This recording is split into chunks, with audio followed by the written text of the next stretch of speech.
Halo guys, kembali lagi bersama kami di kelompok 3 Manajemen Pemasaran.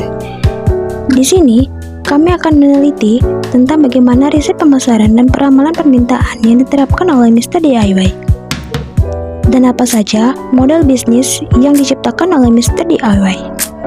Jika ingin tahu selengkapnya, tonton sampai habis ya.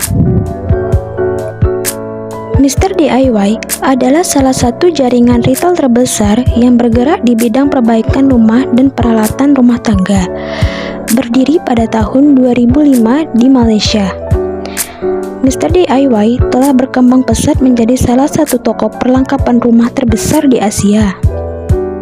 Selain di Malaysia, Mr. DIY telah memperluas operasinya ke beberapa negara di Asia, termasuk Thailand, Indonesia, Filipina, Singapura, Brunei, dan India.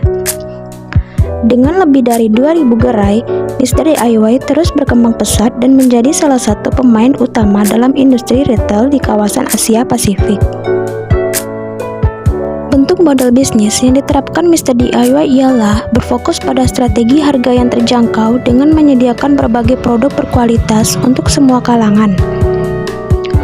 Toko Mr. DIY juga dikenal memiliki pilihan produk yang sangat luas, memungkinkan konsumen menemukan berbagai kebutuhan rumah tangga dan perbaikan rumah dalam satu tempat.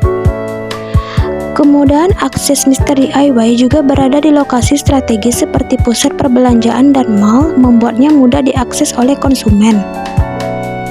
Riset pemasaran dan peramalan Mr. DIY, seperti halnya perusahaan retail lainnya, dapat menjadi kunci untuk memahami kebutuhan pasar dan mengoptimalkan penjualan.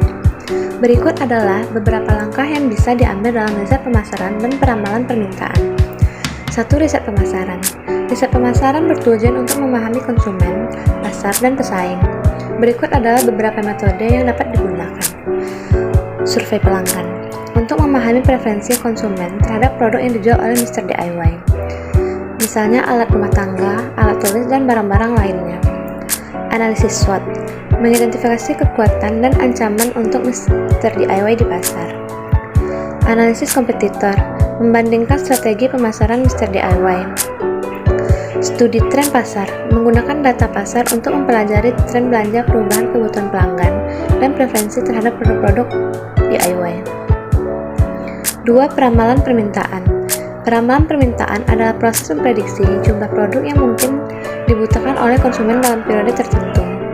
Ini penting untuk mengelola investasi dan stok. Beberapa metode yang digunakan adalah metode kuantitatif, time series analysis, menggunakan data penjualan historis untuk mengidentifikasi pola musiman atau tren dalam penjualan. Regresi linear, memodalkan hubungan antara permintaan produk dan faktor-faktor eksternal seperti harga, promosi, dan kondisi ekonomi. Metode kualitatif, pendekatan Delphi, melibatkan sekelompok ahli untuk memprediksi tren masa depan berdasarkan pengetahuan mereka. Berikut beberapa pendekatan yang kemungkinan yang dilakukan oleh Mr. DIY dalam peramalan permintaan. 1. Analisis data historis penjualan. Memanfaatkan data penjualan historis untuk menganalisis pola permintaan dari waktu ke waktu. 2. Analisis musim. Peramalan permintaan di Mr. DIY juga mempertimbangkan faktor musiman, seperti penjualan produk tertentu seperti dekorasi rumah menjelang hari raya. 3. Teknik statistik dan algoritma peramalan. Untuk memprediksi permintaan produk di masa depan, algoritma ini mempertimbangkan tren, siklus, faktor acak dalam data penjualan. 4. Data eksternal dan tren pasar. Mr. DIY juga memungkinkan mempertimbangkan data eksternal seperti kondisi ekonomi, tren industri, kebijakan pemerintah, dan perubahan dalam preferensi konsumen.